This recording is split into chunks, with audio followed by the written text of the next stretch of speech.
এরপর প্রশ্ন হচ্ছে, অনেক ফকিরকে গোস্ত দিলে তারা ওই গোস্ত নিয়ে বিক্রি করে দেয়, এটা কি জায়েজ হবে?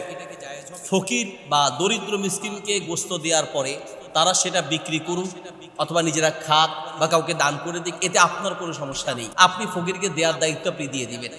ফকিরের জন্য বিক্রি করা জায়েজ হবে, কিন্তু যিনি কোরবানি দাতা তার জন্য বিক্রি করা জায়েজ হবে। কোরবানির পশুর কোনো অংশ যিনি কোরবানি দিবেন তার জন্য বিক্রি করা জায়েজ নেই। কিন্তু যাকে আপনি দিবেন গরিব মিসকিন অসহায়, সে নেওয়ার পরে হয়তো সে তো আর গোস্ত খাবে না, সাথে হয়তো ভাত খেতে হবে, চাল কিনতে হবে, হলুদ মরিচ মশলা কিনতে হবে, এই জন্য সে যদি কিছু অংশ বিক্রি করতে চায় তার জন্য বিক্রি করা জায়েজ আছে। কিন্তু কোরবানি দাতার জন্য কোনো গোস্ত বা কোরবানির পশুর কোনো অংশ বিক্রি করতে পারবে না। বাধ্য হয়ে কোনো অংশ যদি বিক্রি করতে হয়, যেমন চামড়া, এটা দান করে দেওয়া উচিত।